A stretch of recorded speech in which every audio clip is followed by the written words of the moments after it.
this workshop is meant to be transformational. It's for anyone wishing to discover new ways of understanding the intersections of self-care and active empathy, how we engage with ourselves, with one another, and society can positively impact our intellectual growth and prepare us to be learners. It can also contribute to personal wins and persistence in later after college or graduate school or wherever we are in our pathway. As active members in our communities, we can impact one another's interests and sociocultural investment by enriching awareness of contexts and identities, reflections on relevant frameworks linked to social cohesion and empathetic communication, and intentionally creating environments that appeal to all of our unique perspectives and backgrounds. As we engage in this workshop, we will connect with one another, reflect on identity, and then evaluate how our approach to caring for our whole selves really influences community engagement. So that's the overall kind of spirit of this workshop. I'm going to invite everybody to introduce themselves, and these are our culture of care statements, and I thought they were much more interesting than bios. So let's just go down the line. Brian, do you want to start? Sure. My name's Brian Strong, and I'm a student advising manager at UAGC. And my culture of care statement is a culture of care is at the heart of every interaction, whether that's connecting with students to help them navigate adult learning challenges or collaborating with a colleague. Creating an environment open to conversation and a human connection allows everyone the opportunity to learn and grow from each other and their unique experiences. I'll read Heather's and Nikki's since they're not here. Heather is a faculty in the PsyD program. She says that she incorporates a culture of care in her daily interactions with students and faculty, and she cares deeply about student success and overall well-being. She believes that all people have value and that educators need to tap into their diverse society's resources. Nikki Campbell has just received her doctorate in psychology and states that a culture of care is where she can actively engage in beneficial and supportive actions for members of her team and learning environment, a culture that is supportive and responsive to the needs of others. Glo? Hi, everybody. I'm Gloria, but I prefer to be called Glo. It's very sweet and simple.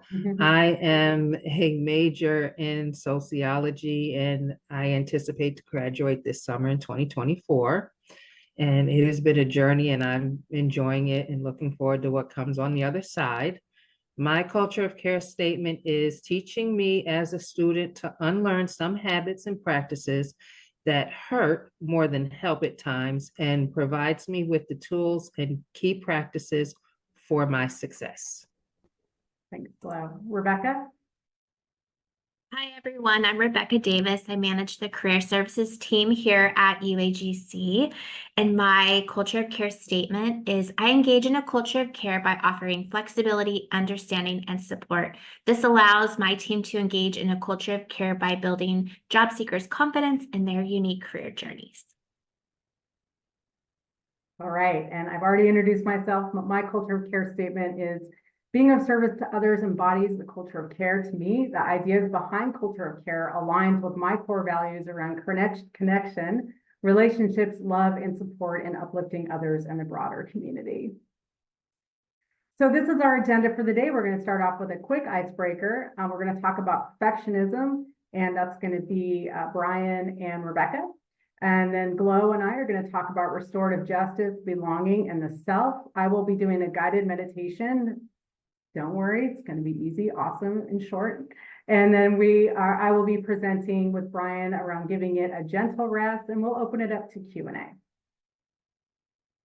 So our icebreaker, and it's not my timer, our icebreaker, this is really just asking everybody to take a moment to reflect on the factors that impact your engagement in the classroom, whether you're an instructor, whether you're an active student, a former student, someone who's going to be going back soon, and thinking about your motivation and what impacts your engagement or a lack of engagement in the classroom. What creates circumstances for active and deep learning? So type in the chat or the Q&A, please. We also have questions, but we really want to hear from all of y'all.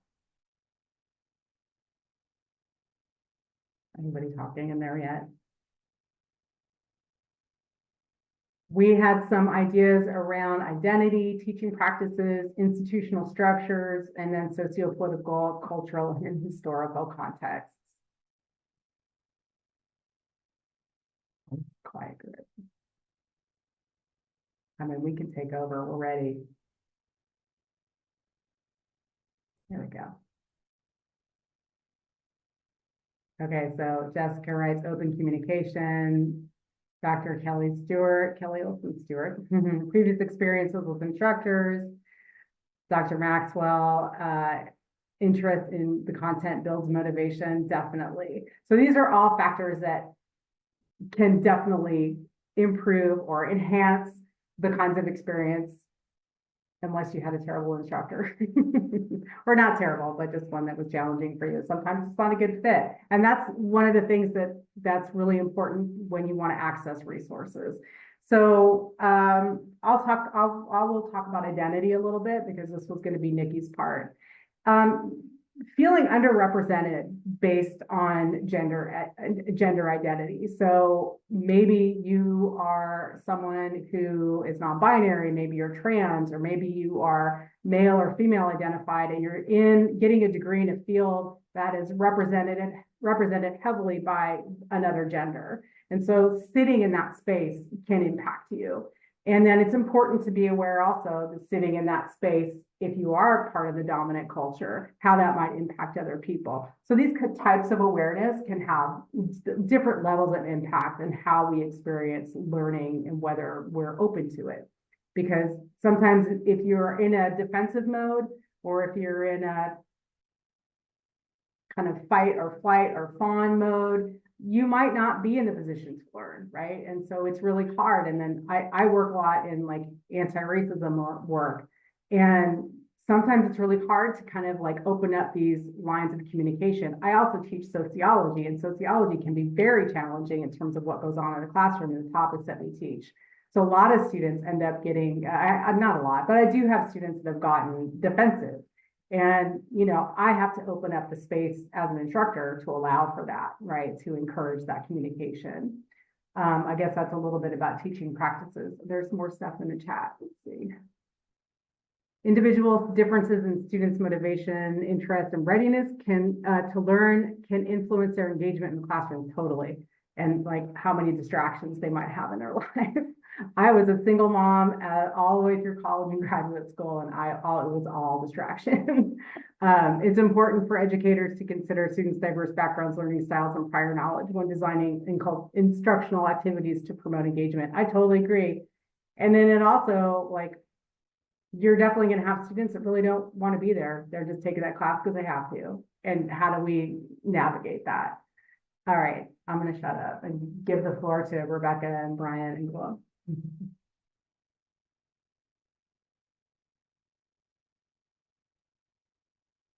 We talked about oh, sorry, Brian. Oh, I was just going to say, we were going to jump onto the institutional structures, and a lot of what we came up with were just some additional questions which might, you know, impact engagement based on, you know, what's going on at the classroom or the institutional level. And a lot of it was related to just awareness to the support that's available. We have a lot of resources either within the classroom or even just within the university that sometimes students aren't even just aware of using, but then also the how often students are using those resources. And then the final thing that we came up with was also finding a way to feel a connection to the institution that can really help retain students, finding that connection with someone or something or an instructor that really helps them continue to engage and persist. Glow, do you want to add anything to the teaching piece? Sure. Some things that jumped out to me as a student learner is, how does the course content help me with my learning experience? And the one thing that jumps out to me with that is the critical thinking piece. It's always, you have to dig deeper and go in behind to find out the why. And another piece that jumps out to me as well is, am I able to apply what I've learned in my everyday life, whether it's my personal life or my professional life or out in the community. I try to take a piece of everything that I've learned and apply that in everything and keep that cycle going that way. So it becomes, as they call it, muscle memory. And how well do you relate to your instructors? Do you reach out to them when you're having trouble, or do you just tense up and get nervous and said, oh no, I can't ask this question?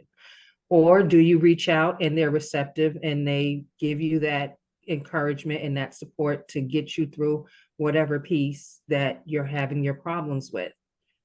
And is there ever a time that you're not able to connect to them? And what is it that you do after that?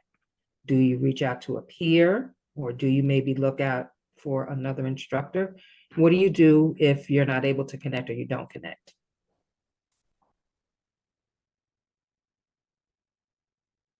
When I teach, I have often in my introductory discussions, I'll ask students to pick a learning goal, like pick a goal that you're going to work on. You know, maybe you need to eat better. Maybe you need to make sure you get enough sleep. Maybe you don't want to burn the candle at both ends. So do you have to kind of like stack things in certain ways? And we'll talk about that actually later today. But I do find that that is something that a lot of students will say, like, reach out to your instructors. I was afraid to do it for years, but I did it, and I'm so glad I did. And I will say, as an instructor, that the students that do reach out always do better.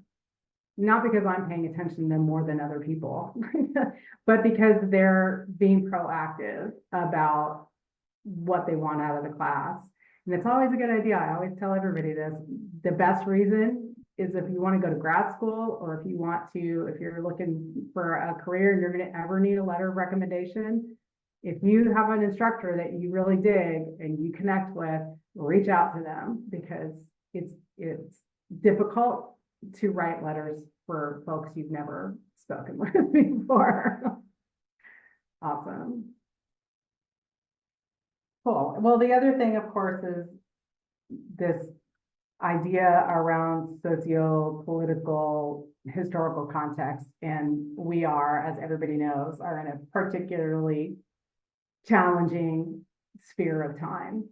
And I can say that about every 13 to 20 years, something in our culture changes so drastically and impacts the entire world. And there's a shift. There's a socio-political cultural shift. And we could just think back, the Vietnam War was a period of time, right? The civil rights era was another period of time. This era in the last 10 years is another period of time, with the presidency, with social media going just bonkers, and we're communicating differently. It's impacted in two entire generations, right? And so it is changing the nature of who we are fundamentally, and that is changing the nature of what happens in the classroom and how. So for those of us who are baby boomers or Gen Xers, I'm Gen Xer, or even older millennials, the way that we learned is a completely different way from the alphas and the Gen Zers, right? Completely different. And that is going to impact what happens in the classroom. It's going to impact our students, especially because a lot of our students are my age and millennials, right? A lot of students are millennials, they're Gen Xers, and some are baby boomers. We have non-traditional students. And then we also have younger students. And so those communication styles that are kind of riddled with a lot of differences and communication challenges is happening in real time in the classroom. And I think that was kind of what I was thinking about when I thought about socio-political, cultural, and historical context. And that's something that Glo and I have talked about at length, especially like understanding who these young people are.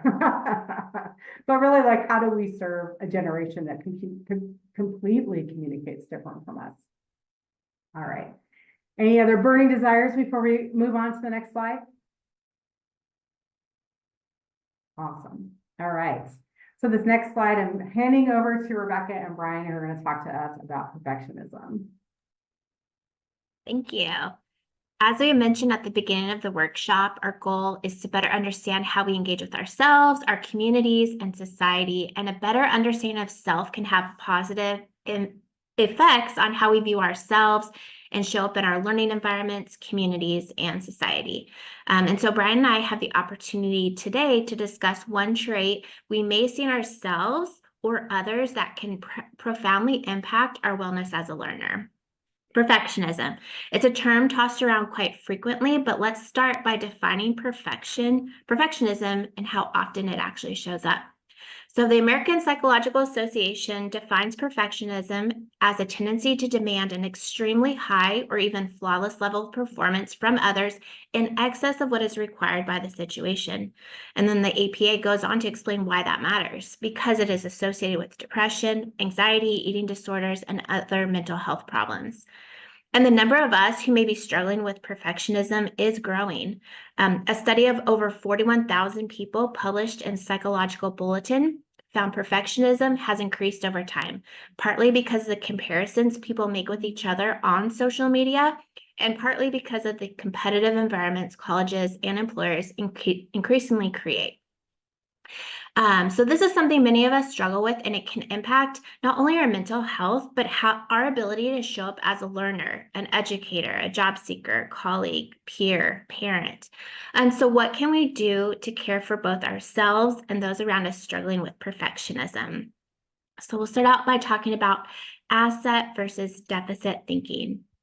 Asset thinking is that we all have strengths and are capable of learning. Deficit is focusing on limitations and relying on stereotypes. Instead of focusing on the problems of the project or others, focus on the opportunities and rely on our strengths to accomplish that project. Asset thinking changes how we view projects and assignments, and again, focuses on strengths. In student affairs, we talk a lot about strengths and how knowing our strengths can help us show up more confident in all areas of our life, not just the classroom. And then on the opposite hand is deficit thinking. It's thinking, I was never good in school, therefore I will be a bad student. Or I didn't get the job, therefore I am not worthy. Early on in a student's journey at UAGC, everyone learns about growth versus fixed mindset. For many, this is the first time that they will learn about and even identify how their perfectionism may be an obstacle they need to overcome to be a successful adult learner. Early on, it's important to recognize that getting a degree is a journey with ups and downs and challenges and successes. The academic advising team is consistently helping students recognize their assets and successes and how they can work through their challenges. We tend to use phrases like, look how far you've come and see how much you've grown, taking the opportunity to look back and reflect on the journey versus avoiding instructor or classroom feedback or peer feedback and the challenges that could be faced again down the road. Next, let's look at what's considered perfectly acceptable and proactively fumbling imperfectly. Learning something new, as we all know, is a challenge. Learning something new with the expectation of perfection is not realistic. So when thinking about your own struggles with learning something new or a specific subject, I like to describe the process as learning to play a new instrument. I like to ask yourself, do you think you can play the piano the first time you try? The answer normally is no. That's not a realistic expectation. The next question to ask yourself is then, why are you holding your learning to the same unrealistic standard? Learning something new takes practice, and that's okay. The more practice at something, the better you can become. Rebecca, what are your thoughts on this? I've heard the phrase quite a bit. I am perfectly imperfect, and that really stands out to me. The acceptance of knowing that we as individuals are not perfect and that perfection is not the goal can really help us, myself included, change our mindset, especially as we learn something new or try something new. Do not confuse excellent and perfection as something I read in the last couple weeks. Be confident in your abilities and contributions, but do not overthink and analyze too much before you apply to that job, submit that assignment, or start that project. And so as someone who personally struggles with perfectionism, I try to embrace an asset mindset that there are opportunities to learn and grow in every situation, especially in the classroom. And I'll toss it over to Brian to talk about grappling with the defeatist mindset. Yeah, grappling with the defeatist mindset is also a tendency that stems from perfectionism. With the expectation of perfection, you can often give up even before you've started something. You can struggle to recognize the opportunity for growth in the journey and can only see the end result, disappointment. Once again, a great strategy is to help shift your mindset is to ask yourself some questions. What am I trying to get out of this? What are some goals I can set to help myself move forward? Start small and think small. Don't look at the top of the mountain, but instead just a few steps ahead and then a few steps more. This will be highlighted again in a video later in our presentation. For students, it's helping them recognize that it's not about the mindset of I'm just not good enough, but rather I am good enough. I just need more time, resources, or support. Perfectionism can be defeating and demotivating. When attempting to reach perfection, you will always feel like you're never good enough, which left unchecked can lead to burnout, anxiety, and depression. I read recently that 30 minutes or more of negativity, so that negativity is self-talk each day, impairs the neurons in the part of your brain that make decisions. And so we'll talk about this more throughout today's workshop, but there are some ways you can shift your thinking and change your mindset. Accept and embrace that not everything will be perfect. When you accept that, you will be able to prioritize where you invest your energy. Another tip is refocus your task. What requires the most of you? Focus on those and less on the insequential ones. Then set deadlines. For example, set a time frame that you will work on that project or that paper. When you have reached the end of the time, stop and then be confident to know that the work you've done is good enough, and hold that true to yourself.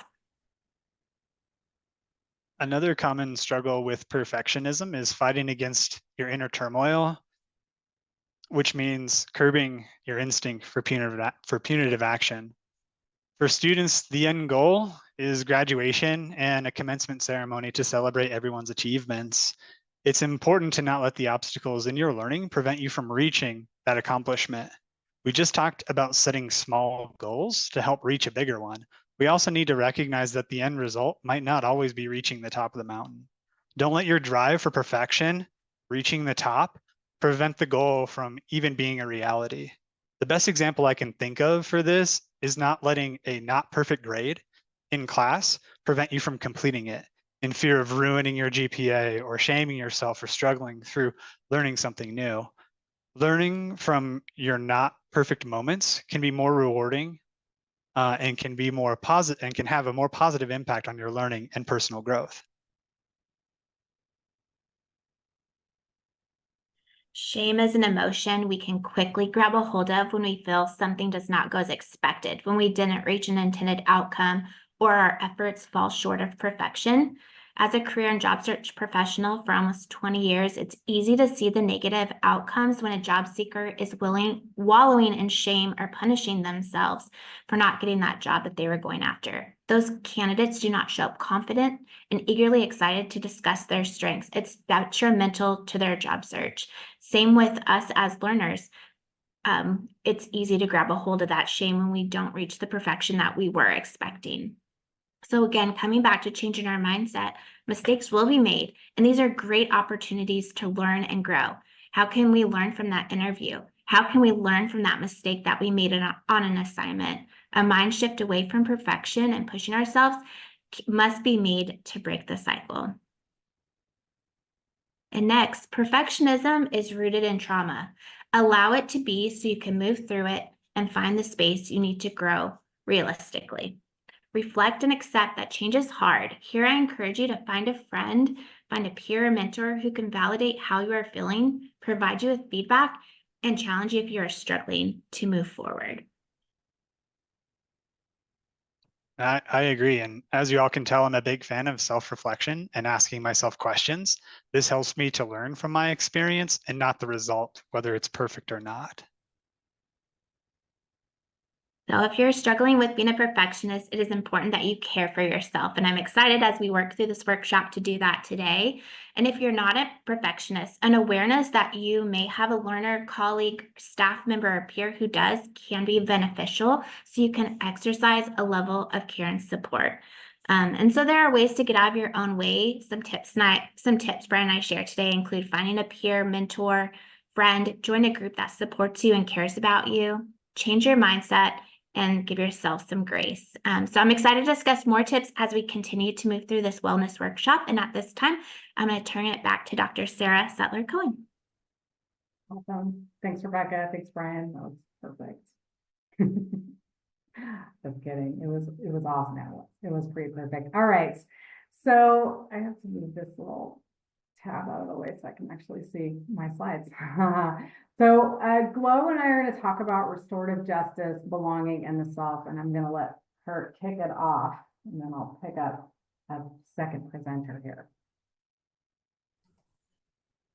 By definition, restorative justice defines the concept that justice can be seen as an opportunity to heal from harm caused by conflict.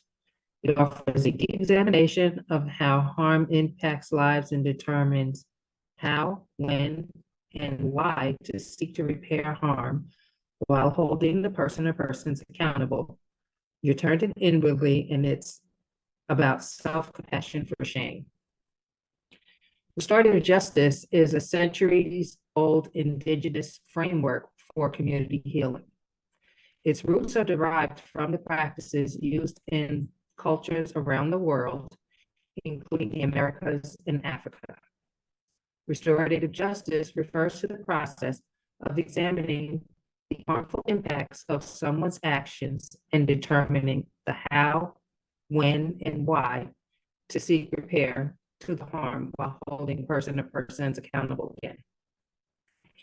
When we turn the ideas around of restorative justice inwardly, we can explore replacing shame with curiosity and self-compassion in an effort to heal the harms we have experienced and to engage in reframing how we're speaking to and about ourselves toward healing and well-being. As Rebecca and Brian discussed, fighting against your inner turmoil around perfectionism means curbing your instinct for punitive action against yourself for emotional self-harm. This is rooted in the false promise that to improve, we must shame ourselves or others shame us to improve. For example, you might say something like, "You're not trying hard enough." We can translate that into, "It's all about the process," or "the small steps you're taking add to your overall improvement." What restorative justice can offer is it will build you the frameworks to offer self-growth and well-being. And by doing so, you can find the right kind of support, which is surround yourself with people who want you to succeed. You can get a restorative accountability pod, or maybe you already have one and you weren't aware that you had it. A restorative accountability pod is a shared space where people can feel safe in your growth process, be it intellectual, spiritual, or physical. While in this restorative accountability pod, you can ask one another questions such as, does this make sense? Or what does this mean? Or even better, am I framing this fairly?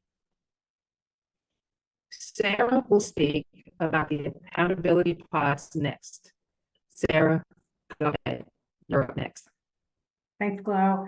Yeah, so restorative justice, if there are, well, at the end of this, you will see a QR code, and that will take you to a booklet of resources that we all had to walk away from because we were just putting so much great stuff in there. But there are some links that explain restorative justice. For me, it came to me in graduate school about 25 years ago, and I was doing some anti-racist work in whiteness studies, and I learned about it then.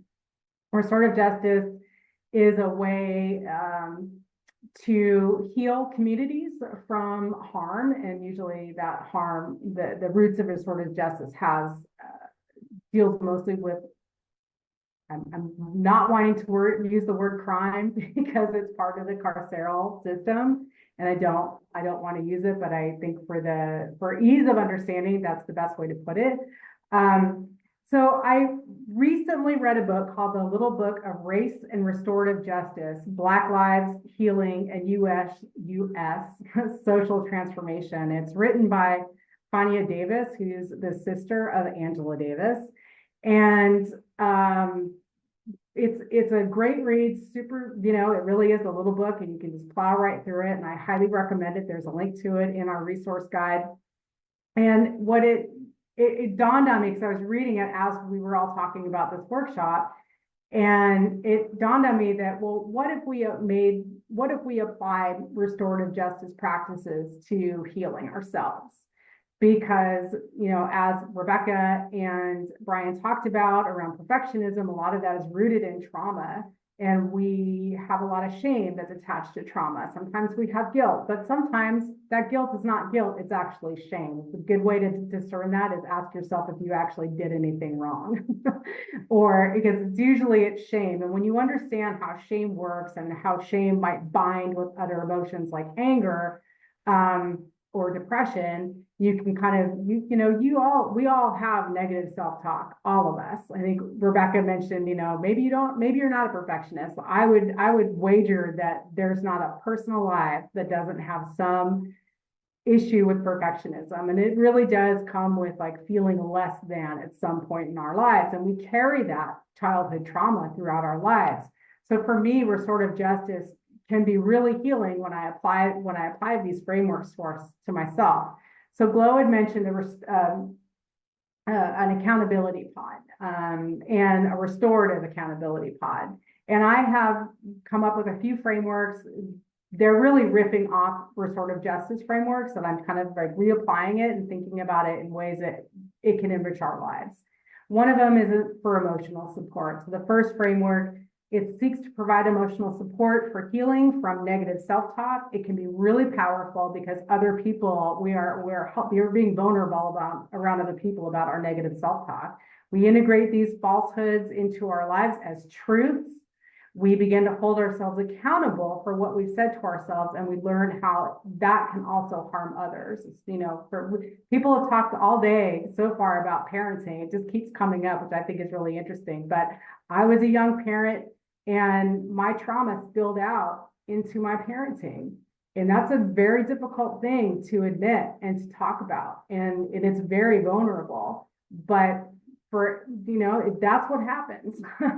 Parents are really good at traumatizing their kids with their own trauma. But I think, we can come to terms with that, and we can embrace that if we work with shame in a way that helps us get through these processes, right? And so the framework of emotional support and a restorative accountability pod can involve creative writing, it can involve art, it can involve validating experiences, processing feelings and emotions. Resource sharing is another accountability pod framework, and with restorative justice frameworks, theories. And that is really meant to provide resources to your pod mates and guidance to the person being gently held accountable. And I think that's really important with restorative justice, is like to take blame out of the equation, because the goal is to restore justice. And when we're talking about our own self-worth and our own self-care and really kind of well-being, it is about restoring justice to ourselves. And so it does have to be very gentle.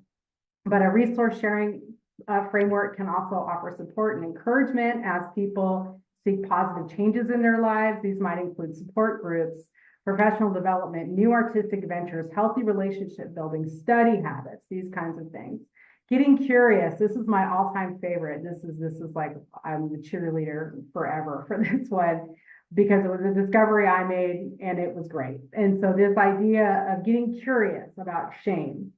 So this framework seeks to reframe negative self-talk, shame, and shame binds by turning negative statements into questions. So for example, and Glo shared a couple also. Instead of saying, I am a terrible writer, what if instead you said, what is it about this writing that I find so difficult? Or when did I first start thinking I was a bad writer?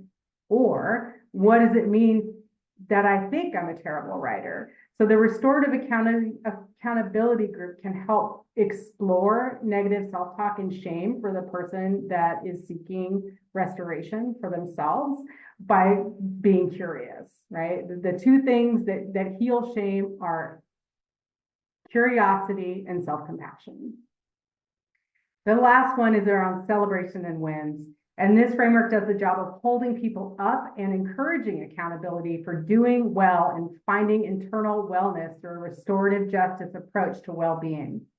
Some celebration include wins like making progress and realizing the power of small steps, recognizing key milestones, and reintegrating positivity in a person troubled by negative self-talk and shame binds. So this idea is very raw and very new. I'm still really thinking through a lot of it. But for me, as someone who has used restorative justice in communities, I've seen it work. And I've seen it work with families, and I've seen it work with young people, people as young as 10 years old, 11 years old, being held accountable in a gentle way with a restorative justice framework. And the thing that really is wonderful about it is that it also helps the community understand what made this person, what made this person the way that they are, what is missing, what trauma happened. And we can do that and we can apply it to ourselves, and we can really learn about who we are fundamentally and it can improve relationships.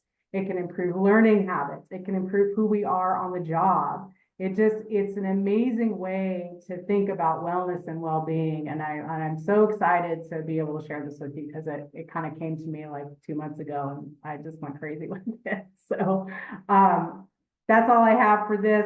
And we will have time at the end. We realize this is a longer session and we batted around ideas about doing breakout rooms. But we decided we wanted to keep everyone centered, and at the end we'll have a longer time for discussion and Q&A. Okay, so the next bit is mine as well. And I want to make my slides work.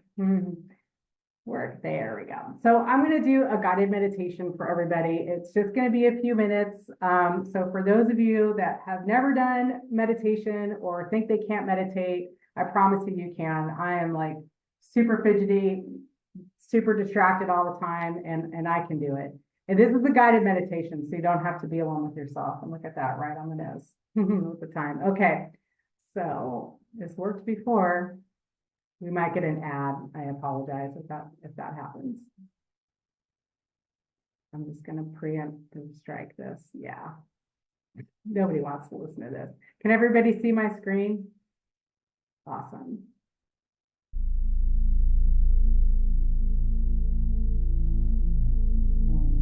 Can you hear it?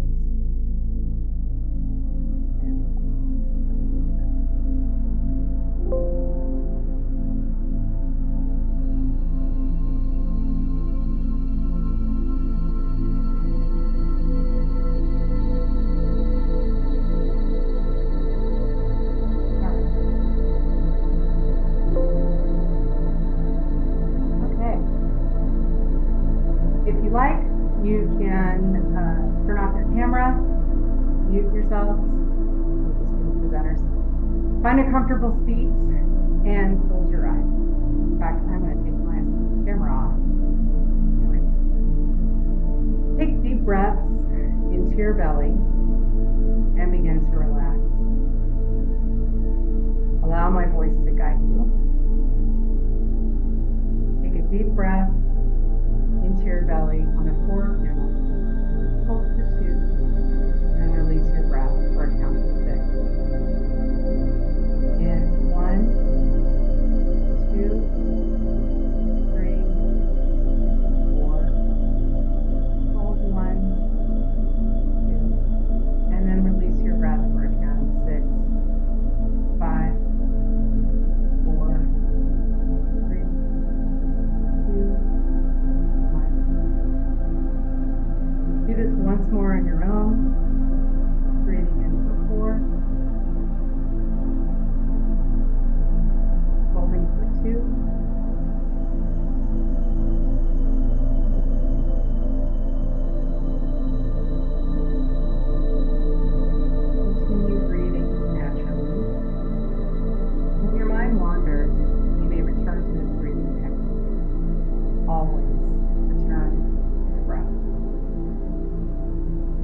Now, if you haven't closed your eyes, shut your eyes down. Imagine someone you know, distant or close. They're sitting opposite you, and a soft light connecting your hearts. Explore the feelings that arise. These may be feelings of affection, and you also might feel anxious. No matter what comes up for you, keep this person in your thoughts. Remain in this platform of warmth and safety together. Without judgment, feel the feelings as they fill your body. Next, slowly focus on the phrase, may I be well, may I be happy, and may I be at peace. Feeling the warmth of loving kindness filling your body. Come back to the breath and move forward. Hold for 2. Out for 6.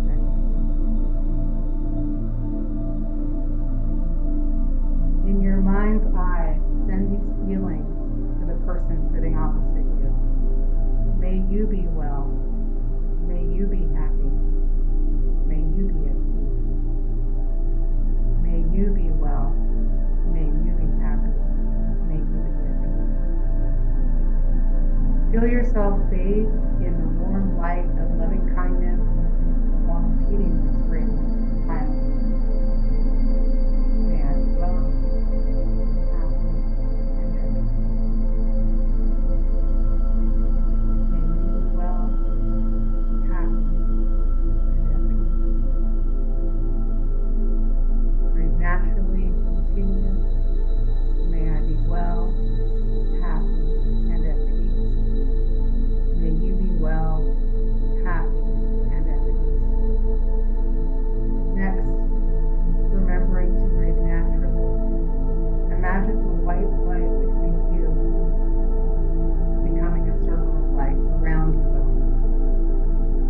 Now enjoy the warmth and expansion of the body. Recognize the feelings that flow from your heart into the universe. As you bathe in the warmth of loving kindness, turn your attention to your body. Notice your feelings and sensations. Breathe naturally. Roll your neck around, moving your fingers and toes. Take another deep, long drink of air into the abdomen, breath in, and blow it out with a big sigh. Breathe naturally. And slowly close your eyes. And come back to the breath.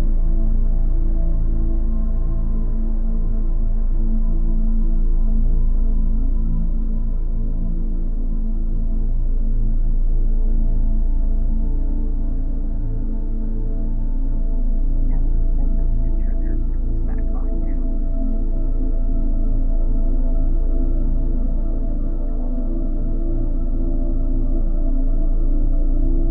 Well, I guess I have to turn this off, although so nice. Just leave it going. All right. Okay, well, next up is going to be Brian and me. And we are going to talk about giving it a gentle rest. And this was going to be Nikki's presentation with Brian. She could not be here today. So we're going to go ahead and get started. Brian?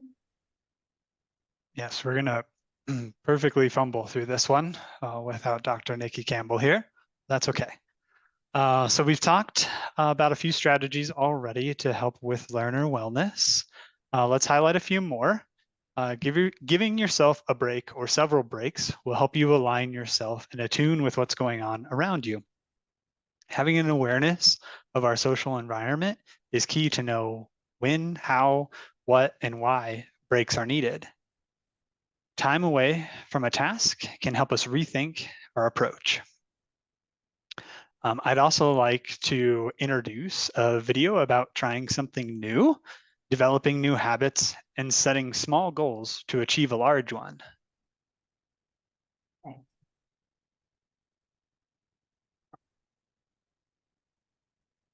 Preemptive strike for the ad. Oh, it's actually. It's not sharing the videos, Sarah, just the sound. Oh. A few years ago. Okay, let's try this. How's that? Yep, there you go. I felt like I was stuck in a rut. So I decided to follow in the footsteps of the great American philosopher, Morgan Spurlock, and try something new for 30 days. The idea is actually pretty simple. Think about something you've always wanted to add to your life and try it for the next 30 days. It turns out 30 days is just about the right amount of time to add a new habit or subtract a habit, like watching the news, from your life. There's a few things that I learned while doing these 30-day challenges. The first was, instead of the months flying by forgotten, the time was much more memorable. This was part of a challenge I did to take a picture every day for a month, and I remember exactly where I was and what I was doing that day. I also noticed that as I started to do more and harder 30-day challenges, my self-confidence grew. I went from desk-dwelling computer nerd to the kind of guy who bikes to work for fun. Even last year, I ended up hiking up Mount Kilimanjaro, the highest mountain in Africa. I would never have been that adventurous before I started my 30-day challenges. I also figured out that if you really want something badly enough, you can do anything for 30 days. Have you ever wanted to write a novel? Every November, tens of thousands of people try to write their own 50,000-word novel from scratch in 30 days. It turns out, all you have to do is write 1,667 words a day for a month. So I did. By the way, the secret is not to go to sleep until you've written your words for the day. You might be sleep deprived, but you'll finish your novel. Now, is my book the next great American novel? No, I wrote it in a month. It's awful. But for the rest of my life, if I meet John Hodgman at a TED party, I don't have to say, I'm a computer scientist. No, if I want to, I can say, I'm a novelist. So here's one last thing I'd like to mention. I learned that when I made small, sustainable changes, things I could keep doing, they were more likely to stick. There's nothing wrong with big, crazy challenges. In fact, they're a ton of fun, but they're less likely to stick. When I gave up sugar for 30 days, day 31 looked like this. So here's my question to you. What are you waiting for? I guarantee you the next 30 days are going to pass whether you like it or not. So why not think about something you have always wanted to try and give it a shot for the next 30 days? Thanks.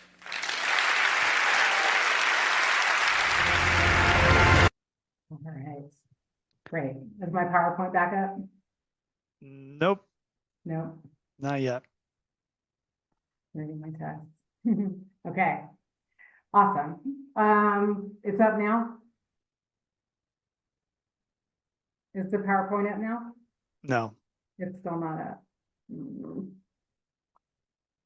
Okay. Strange how you play a video, because it didn't. That didn't happen when we played the other video. All right, how about now? We're good now. So Okay. as Matt mentions, if you really want something bad enough, you can do anything for 30 days.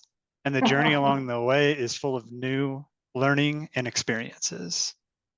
So now I'll turn it over to Sarah to talk about matching your goals and changing from outcome focused to mini goal focused. Thank you. I feel better about my fluff. Okay, awesome. And you know, as Brian said, I'm feeling great.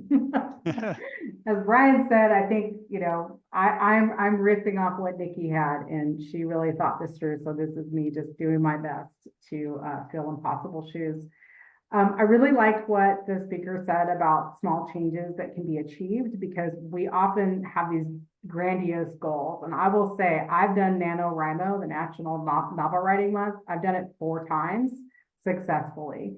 And I'm actually really happy with what I came up, and I have one of my novels is with an editor right now. So I'm pretty excited about that.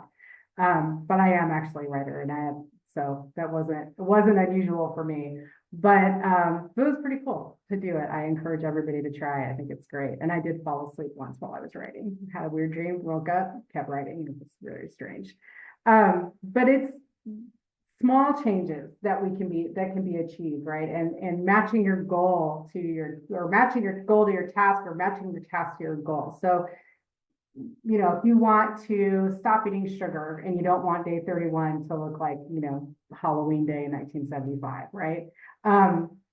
That you have a reason for it. Is it just because you want to try it for 30 days? Which I suspect the speaker, that was what people were like, well, I'll just do this for 30 days. But how badly do you want it, and why does it matter? Which are 2 very different things, right? And so looking at your goal and then separating it out into manageable steps that, and I hear this a lot, we're like, you have to break it up into mini goals and mini tasks, but those also have to be meaningful, and they have to be sustainable, right? If you know that you have to walk across the street, that it's pouring rain out, are you going to wear flip-flops or your indoor sandal or your indoor slippers? No, you're going to put on the right shoes. So you have to like have the right gear in those small steps in order to build up to your bigger goal. So we could talk about what it's like to be in the classroom. The classes at UAGC are short and brutal. They're very challenging, a lot of reading. There's a lot packed into 5 weeks because it's a full semester's worth of work, but you've got to somehow get through it, which is why students are encouraged to take 1 class at a time. And so you can make the decision to kind of chunk that out. It's like, well, there's, you know, 792,000 pages to read this week, which that will never happen.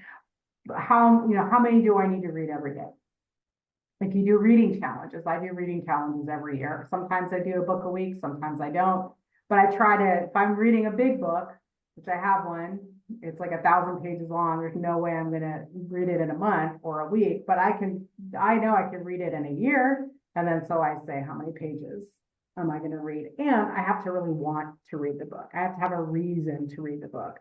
So really focusing those mini goals, to meet your goal, but really having, I really don't like the term of having a why. I don't like it.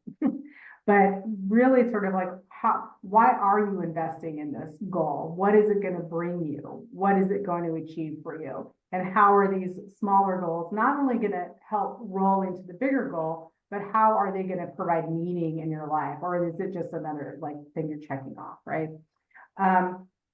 And then Brian, you're going to talk about better rewards. Yes, thank you. I'm glad you brought up the classroom, the 5-week class, because it is very fast paced and it feels like a mountain to climb sometimes. But I love the fact that it's broken down each week. You can treat that week as like your mini goal. So there are many ways and creative approaches to rewarding yourself. Just like taking breaks, rewarding yourself can be a great way to take time away from something and regroup, rethink, and in this case, celebrate. Not to mention doing something for yourself that you enjoy. A great approach to this is combining taking a break and rewarding yourself is to set a mini goal. And when you reach that goal, stop and take some time to reward yourself. Some benefits to rewarding yourself are maintaining your motivation. Giving yourself rewards along the way can help you continue to make progress. Reducing procrastination, knowing that you have something to look forward to can help you work through a difficult task faster. And then resilience, setting small goals to reward yourself can help overcome obstacles and setbacks. And it's also important to note that you can also reward failure. Reaching a goal requires risk and failure, but shaming yourself instead of learning from your mistakes. Another one of the resources available in the toolkit is making a joy jar, which I think was your resource, Sarah. Yeah. As stated in the toolkit, the joy jar is meant to collect suggestions for yourself that you can use and that when you need a mental health boost. Some suggestions could be going for a walk, spending some time with your pet, organizing your closet, and many more. And then Sarah will do finding, oh no, I'm doing finding your purpose. Yeah, so finding your purpose. Yeah, when faced with a challenge, stuck in a rut, stuck in a rut, remind yourself of the purpose. Ask yourself questions like, what am I doing? Why am I here? And what's my motivation? Tying your challenges back to your motivation can give you some perspective as well as a jolt of energy to push through. There we go. Now we'll turn it over to Sarah to talk about fostering wellness, as well as building connections and rationale circles. Awesome, thank you. All right, so yeah, fostering wellness, I mean, that's what this whole presentation has been about. And we really talked about like how can we talk about wellness in new ways so that they land a little bit differently for everybody. And fostering wellness through self-care is a way to be hyper conscious of what you're doing. So if you are going to do yoga every day, I recommend doing 30 days of yoga. Yoga with Adrienne, if you don't know, look it up. She's got a YouTube channel. It's free. It's great. And you can just sit down and kind of fall in. If you've ever done yoga, you can just kind of sit there and just like do the poses. Yeah, just get it over with. Yeah, okay. That's not wellness and it's not self-care because you've already divested yourself, right? You're disassociating from that. And I think the wellness industry has really been built around just kind of check this off, check this off, check this off, check this off. And we have taken ourselves with a capital S out of the process of really looking at well-being because it just becomes a thing to do, a checklist. Or can you sit down and do a meditation, even if you just close your eyes and take 10 breaths, 5 breaths, 2, whatever, land in it. And you all know the difference between doing a task because it needs to be done and then deciding you're going to actually invest in it, even if you don't want to do it. Sometimes, especially if you don't want to do it, invest in it, and then you get so much more out of it. So the idea of like fostering wellness through self-care, I kind of said that, I wrote it that way because I wanted to impart the idea that we should be invested in our own self-care because no one's going to take care of our self-care. That's why it's called self-care. We have to be able to do it ourselves and we have to really invest in it and really think about wellness and well-being and self-care as it has meaning to us rather than always from external sources, right? So-and-so says I should do this, so-and-so says I should do that. We've given you a ton of resources and ideas. Hopefully some are new to you. And we hope that you take them with you and create your own toolkits from what works for you. Because you've all also probably, like me, had some kind of suggestion that just didn't work for you. And you tried and you tried and you tried. And you're like, yeah, I'm never going to get up at 6 o'clock in the morning and run. It's just not going to happen. My body's like, nope, we're afternoon exercisers. That's what we do. And so I tried it. I couldn't even get with 30 days. I couldn't get 3 days of morning exercise out. Just nope, not going to happen. So I didn't do it, even though I've been promised that if by morning if you get your exercise done before 8 o'clock in the morning every day, boy, your day is going to be great. And so my day has never been great when I exercise early in the morning because I don't really exercise. I just don't put my whole self into it, right? So this is really what it's about kind of like finding these ideas around how wellness can really work for you in the way that your body and your mind and your heart need it to. And then really building these relational circles is just more about restorative justice, accountability pods, Build those connections. Surround yourself, as Glow said, surround yourself with people who support you. Be around people who want you to succeed, not who are disappointed or jealous or envious because you finished something before they did, or you got a better grade than they did, or you got the job they wanted, or whatever it is. You know, like, it's really important to celebrate other people. I think that's a huge part of wellness and well-being that we don't do enough of, is to be happy for other people and support other people and be proud of other people. Even if inside you're like, you know, your inner child's super mad. It is, and we all go through that, right? But I think that is really like what relational circles are about. Find your people, and your people might not be the people you think they are, right? Your people can be wildly different from you, right? One of my closest friends is very politically different from me, but we're great friends. It works out, you know? And so, and we do talk politics. It gets interesting, but we're able to have that because we know that why we're in this relational circle together, right? Why we're part of each other's lives. So I think that's just the end with that is really important. Brian, do you have anything else to add? Should we go to the next? Nothing else to add. Nothing else to add.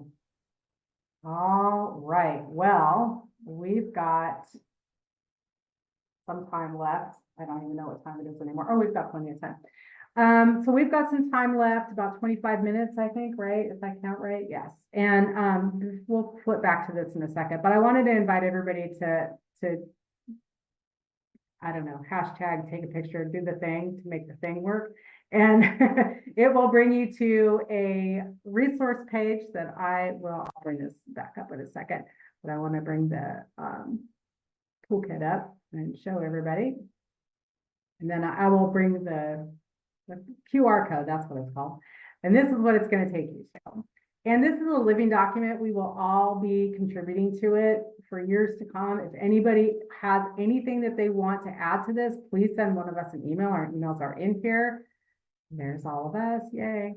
Our bios, so you've got everybody's email here. And we've got resources, we've got things to read, lots of things to read. We've got great things to listen to. I can't get through a workday without Lo-Fi Girl. We've got things to watch. We've got lots of videos here for you and a couple of meditation apps. So if anybody wants this, it's a persistent link. You can share it. It's 30 days for free of the Waking Up app, which I recommend highly, and they're not paying me to say that. Great lectures, great guided meditation. I love it. And this is free for 30 days. So, and it's pretty affordable. Some stuff around forest bathing, more about loving kindness meditation, which I did earlier. And there are a couple of scripts for you if you're interested. Stuff around sound bathing, which is weird and interesting and wonderful. You can sit for it. I have a difficult time with it. I start giggling. And then just other resources, mental health worksheets, Brene Brown, free downloads for therapy resources for kids and teens and adults, and restorative justice here as well. And then we have a couple of UAGC resources. These are public facing. You do not have to be linked to UAGC for these links to work. And here's directions about doing a joy jar. And then I've got pictures of my joy jar here. And I want to tell everybody that I never actually used it. Having it on my kitchen counter was enough for me to look at it every day and like feel really good that I actually took the time to actually make this for myself. There's a link here for Yoga with Adrienne as well. And these are really cool. This is from Dr. Heather Peterson. She came up with this idea, or I think she called it elsewhere and then made it her own. And this is all about how to write the kind of letters that you need to see every now and then, including letters to yourself. And tomorrow I'm giving tomorrow I am going to be giving I also can't chew gum and talk at the same time. Can you see my slide? There's the QR code. Okay. So I'll be giving a presentation, a short presentation workshop on the art of letter writing tomorrow. I encourage everybody to come. It's going to be super fun. And that's it. So this will go out and be available, but feel free to contact any of us, Sarah Sutler-Cohen and Rebecca Davis and Brian Strong and Gloria Hill. Thank you so much. And of course, Heather and Nikki, who couldn't be here. And we just want to open it up for questions, and we can hang and talk for like another 15 minutes if people have questions. Thank you, everybody, and if anybody wants to get a restorative accountability pod together, let me know, because I think it's a really cool idea and I would love to do. I have one that I meet with people every month, a group of women, and we do anti-racist, it's like an anti-racist workshop that we do every month, and we otherwise wouldn't probably talk to each other much, because we have very different lives and very different roles and very different kinds of professional relationships with one another. But this pod enables us to have a space to talk about difficult topics. So they work really well. Well, Sarah, you said you had some other questions that you all might want to discuss. Yeah, we're watching the chat right now. There aren't questions, but we'll let you know if there are. Okay, great. Okay, so one is how do people provide a gentle rest how do you provide a gentle rest for yourself? I'll be honest, I have to brag about my dog. He is a certified therapy dog and goes to work with my wife, and so it's only on Fridays, so I get to have him Monday through Thursday. So my gentle rest is making sure I spend time with him. And I learned from, I think, my 11-year-old. I don't know if this is true or not, so don't fact check me on it, but petting an animal releases a certain chemical in your brain that reduces stress and anxiety. So that to me is my gentle rest. Smart kids, they're right. I remember that age. They think they know everything, but sometimes they do. And Dr. Dillard has validated your 11-year-old. Thank you. Thank you. Petting lovingly many things, animals included. Yeah. Jesse writes, still working on this skill. I do set my alarm 20 minutes before the house awakes so that I can feel centered before it all starts. Yes, that's actually what I was going to say. I have to get up before my partner wakes up because I sit with my coffee. I write in my journal. I do my Duolingo. I do my community Wordle that I do with a few friends. I have to do all that in total silence. I love waking up in the morning and just it's quiet. Nobody's, moving chairs around or eating or distracting me. Morning time is my favorite. Quiet, alone, and peaceful. Meditate, journal, read. Yeah. Or tea time. Yes. I love it. I love the quiet moments or what people are, or moments with the dog. It's just kind of, yes. Awesome. Partner always claims a line from a movie. I like it quiet in the mornings, but then he proceeds to play the news at top volume. We have very different definitions of quiet. Yeah, that's hilarious. Thanks, Dana. So, okay, I'm going to ask this question. Nobody has to answer it, but it's a good thing to think about. And that is, who are you without the story you have about yourself? Who are you without the story you have about yourself? And I'm not going to answer that question. This is being recorded, so nope. But it is something to think about, because I think if we can figure out a way to answer this question, then we can really serve ourselves through far more conscientious well-being and self-care and wellness that doesn't totally rely on outside resources all the time. Rebecca has a chill playlist on Spotify. Yeah, me too. But I also lo-fi girl.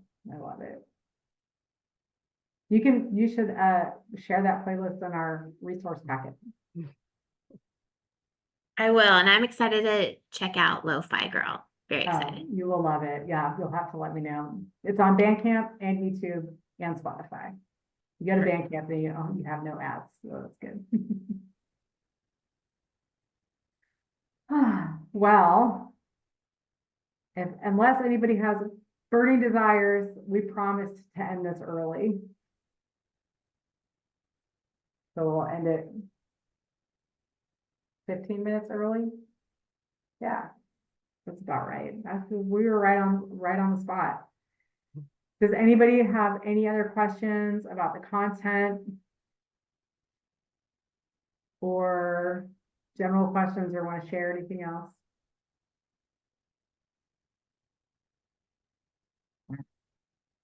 All right, well, with that, go take your extra time and go do some yoga. There's like 15-minute yoga on Yoga with Adrienne. You can choose a short video. That's what I'm gonna do. Okay. Well, thanks thank everybody you. for We coming. want to thank you all so much to our panelists for their time and insights. That concludes our workshop on cultivating learner wellness, a culture of care toolkit. Thank you all, viewers, for being us and for joining us. We hope you found the conversation inspiring. And on behalf of the Department of Behavioral Sciences and the University of Arizona Global Campus, again, we thank you, and please have a great rest of your day. Thanks, everybody. Thank Thanks, you. everybody. Bye. Thank you. All right.